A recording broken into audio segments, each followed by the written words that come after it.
Je suis pas du tout misogyne. Je suis pas du tout misogyne, alors là, j'interdis qu'on dise ça. D'apparence et de dehors, elles m'ont l'air parfaitement hystériques et mal baisées. Je ne suis pas votre secrétaire. La secrétaire de qui alors?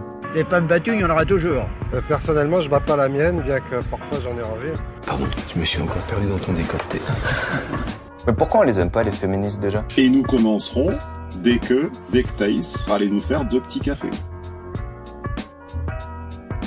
Bonjour à toutes et à tous, vous écoutez Sexisme Invisible, un podcast écrit et réalisé par Le Foilier et produit par La Brèche. Première saison, le sexisme invisible du sport professionnel, épisode 11, changer les règles. Ils sont nombreux, les commentateurs hommes, à s'étonner des différences de performance de certaines femmes lors d'une même compétition. C'est à se demander s'ils parviennent seulement à concevoir que des sportives sont avant tout des femmes, sujettes à des variations hormonales régulières. La question des règles dans le sport est un tabou particulièrement tenace, et réfléchir autour de cette thématique, c'est mettre le doigt dans des pratiques douloureuses qui semblent constituer un véritable impensé en société. On va parler des règles dans le sport. C'est une telle évidence que les corps des femmes sont réglés pour la plupart d'entre elles, quand elles ne prennent pas de contraceptifs et quand le développement s'est bien passé, le développement de l'appareil gynécologique s'est déroulé. C'est tellement évident qu'on finit par l'oublier. Alors, bien évidemment, lorsque je dis « on », je parle des hommes. Il n'y a que les hommes qui oublient que les femmes peuvent avoir leurs règles, que la majorité des femmes, à partir de l'adolescence jusqu'à la ménopause, ont leurs règles. Évidemment, c'est une réalité qui n'échappe à, évidemment, aucune femme. Mais, et je pense l'avoir assez facilement montré là durant ces 10 premiers épisodes, le sport c'est l'affaire des hommes. Le sport est un domaine d'hommes extraordinairement sexiste, pour des raisons qui vous semblaient déjà évidentes, je pense, avant que vous ne lanciez le podcast, mais pour des raisons plus discrètes, peut-être un peu invisibles, d'où le titre du podcast, que j'espère vous avoir fait découvrir. Ça veut dire quoi? C'est-à-dire que le sport est également adapté à ce que les personnes qui le pratiquent soient des hommes. Et on pourrait se poser une question assez intéressante. Rappelez-vous de Louis Boyard, qui avait fait quelque chose qui je trouvais symboliquement désastreux. C'est-à-dire qu'il était allé dans un centre en gynécologie, on lui avait posé des petites pastilles électriques sur l'abdomen pour simuler les douleurs de règles, et il avait dit « Ah oui, d'accord, effectivement, ça fait mal. Ah oui, ce serait bien d'instaurer un congé menstruel. » Bon, voilà. Et puis, cette idée de congé menstruel, elle est plutôt discutée par les féministes, qui sont relativement contre globalement. Elles comprennent l'importance, mais elles ont un peu peur d'une autre discrimination à l'embauche, entre autres. Et je m'étais dit, bon, ça c'est vraiment un truc d'homme. C'est-à-dire qu'il faut quand même être un mec pour aller se faire poser des électrodes pour pouvoir dire « Ah oui, effectivement, les règles, ça fait mal. » Et donc, c'est la question que j'aimerais vous poser. Pensez-vous que le sport serait organisé de la même façon si les hommes avaient leurs règles? Si les hommes cis avaient leurs règles, on se comprend. Qu'est-ce que j'entends par là? Prenez une compétition sportive, quelle que soit la compétition sportive, une Coupe du Monde de football par exemple. Pensez-vous que si les hommes avaient leurs règles 2, 3, 4, parfois 5 jours, parfois plus, pendant ces compétitions sportives, que tout serait organisé de la même manière? C'est évident que non. Bien évidemment qu'il y aurait des adaptations, bien évidemment qu'il y aurait des possibilités de décaler éventuellement des matchs, je ne sais pas, on peut imaginer toute une série de choses. En ce qui concerne les femmes, mais il n'y a pas de choix. Vous avez un tournoi de tennis, du Grand Chelem par exemple, qui va durer 15 jours. Et si pendant la première semaine vous performez particulièrement bien, mais qu'au début de la deuxième semaine vos règles apparaissent, les performances vont nettement diminuer. Alors il y a quelques études qui sont faites que je ne vais pas vous citer parce qu'elles sont relativement récentes et qu'elles sont prudentes dans leurs conclusions. Elles concluent quand même toutes à une chose qui semble absolument évidente, à savoir qu'il y a une diminution de la performance sportive en général pendant que les femmes ont leurs règles, sans blague, bien sûr c'est quelque chose auquel on s'attendait. Et le sport, évidemment, en particulier le sport à haut niveau, exige une constance. Ça c'est quelque chose que l'on entend fréquemment. Un sportif qui marque l'histoire de son sport est un sportif qui a été constant. Mais comment voulez-vous être constant lorsque vous avez environ une semaine par mois, pour simplifier, pour caricaturer, pendant lesquelles vous allez avoir vos règles avec des pertes de sang et éventuellement, comme ça arrive chez beaucoup de femmes, des douleurs, des effets secondaires, des maux de tête, tout ce que vous pouvez imaginer qu'il pourrait y avoir autour. Cette question-là n'est pas posée. Le sport n'est pas organisé pour qu'on se pose ces questions-là. Vous êtes une femme, vous voulez faire du sport de haut niveau, vous le faites selon les règles des hommes, telles que nous les avons décidées, et ça va se passer de telle façon. Ça, c'est une première façon, on va dire très générale, d'aborder la question. Mais on va pas le faire dans tous ces détails, ce n'est pas l'objectif de ce podcast. Je ne cherche pas à être exhaustif avec vous, mais juste à faire prendre conscience aux hommes qui nous écoutent à quel point le monde dans lequel on vit est un monde créé par les hommes pour les hommes. Et que lutter contre le sexisme, c'est pas simplement se dire « il faut que les femmes aient plus de droits ». Ça veut dire beaucoup de choses.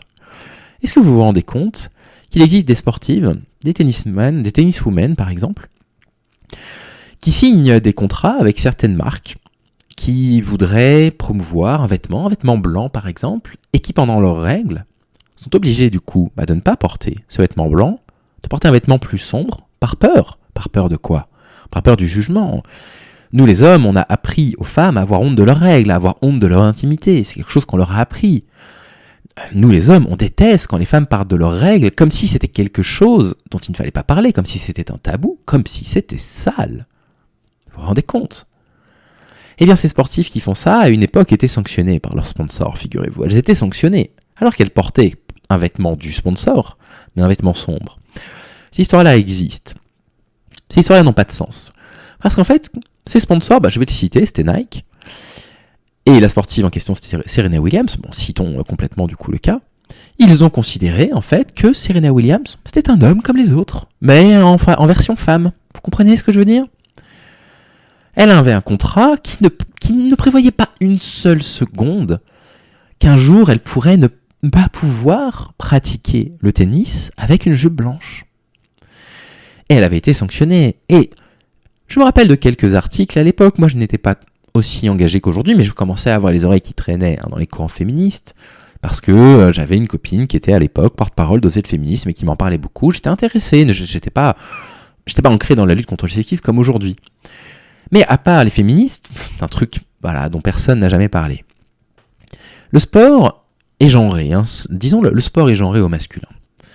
Et comme le sport est genré au masculin, on considère que les sportifs qui pratiquent le sport, ce sont des hommes et des femmes, mais c'est un peu comme des hommes finalement. Et il y a cette idée aussi qui est de dire « Ah, nous on veut surtout pas être sexiste, donc on va considérer que les hommes et les femmes c'est exactement pareil. » Non, en fait, ne tombez pas dans cet écueil. Jamais les féministes n'ont dit que le féminisme c'était de considérer que les hommes et les femmes étaient exactement les mêmes. Pas du tout, simplement elles réclament une égalité en droit, une reconnaissance, une égalité évidemment en termes d'égalité salariale, en termes de considération, et puis ensuite il y a toutes les luttes contre les violences masculines. Mais bien évidemment que les hommes cis et les femmes cis ont des corps qui fonctionnent parfaitement différemment, en particulier les menstruations, qui sont spécifiques du coup aux femmes cis par rapport aux hommes cis, mis à part certains rares cas d'intersexuation. Et donc voilà, le sport est tellement pensé par des hommes pour des hommes qu'on ne peut pas envisager ce genre de choses. Autre chose, je l'ai dit dans l'introduction, mais on entend parfois des commentateurs s'étonner d'une joueuse de tennis, par exemple, on l'entend souvent pendant Roland-Garros, qui d'un seul coup aurait perdu miraculeusement son niveau.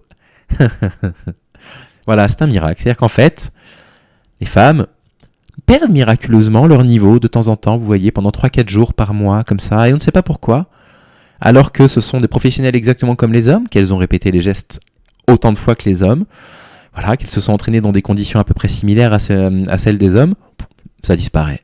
D'un seul coup, le geste n'est pas parfait, l'endurance est un petit peu moindre, les services sont un petit peu moins forts. Et désormais, lorsque j'entends un commentateur s'étonner de ça, c'est quand même étrange, elle n'affiche pas le même niveau que... Dans ma tête, je me dis, en fait, il y a deux possibilités. Soit on décide de faire en sorte que les règles ne soient absolument plus tabous. Et dans ce cas-là, on autorise des commentatrices femmes dire, elle est dans la mauvaise période du mois, elle fait ce qu'elle peut aujourd'hui. Moi, je ne pense que ce n'est pas une bonne idée de faire ça. Ou alors, on évite ce genre de remarques.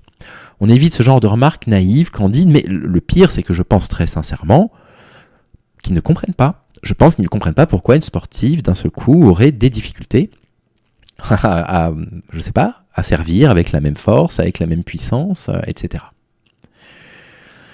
Ce qui est très intéressant également de se dire, parce que ça c'est un sujet que nous les hommes, nous ne pouvons pas comprendre, c'est que certaines sportives, pour éviter ces désagréments, vont au-devant.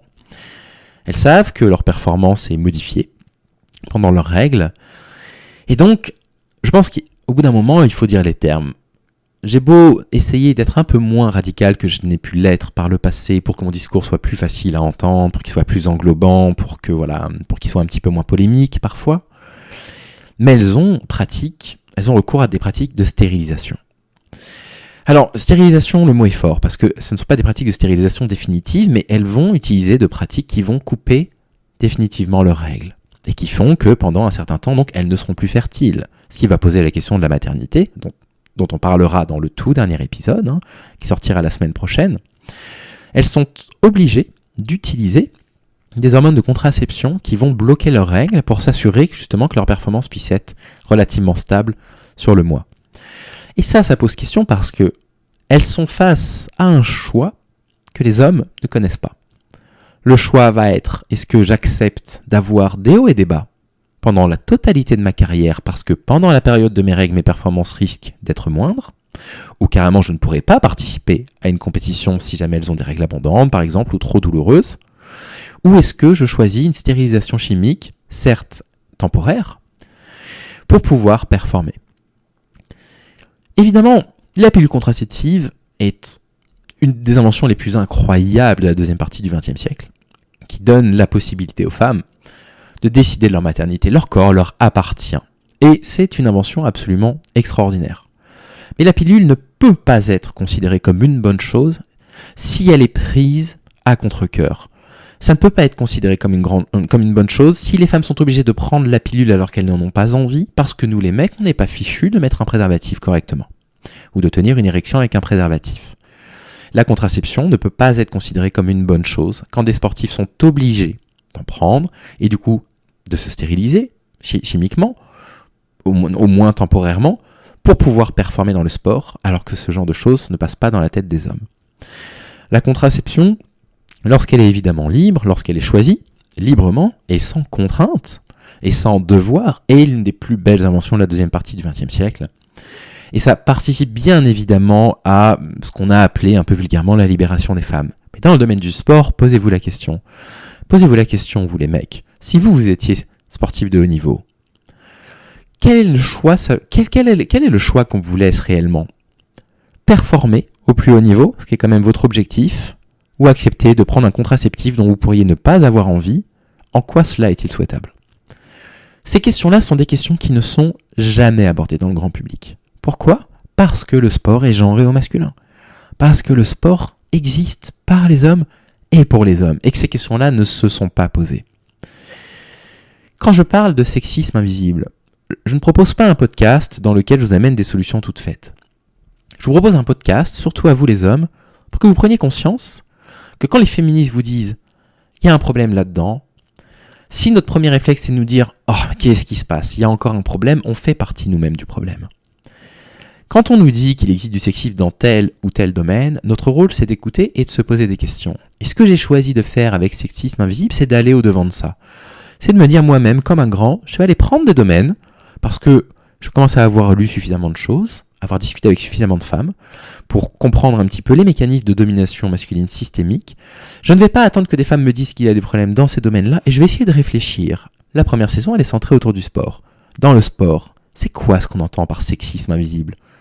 Où est-ce qu'on pourrait déceler potentiellement du sexisme ? Et voilà ce que j'essaye de faire avec vous. Et bien évidemment, le dernier épisode va parler probablement de la pire inégalité qui puisse exister entre les sportifs et les sportives, à savoir le dilemme moral. Est-ce que je continue à pratiquer mon sport ? Ou est-ce que j'ai un enfant ? Question que les hommes n'auront jamais à se poser. Et c'est probablement l'un des sujets les plus complexes, je pense, qu'il faudra qu'on aborde ensemble.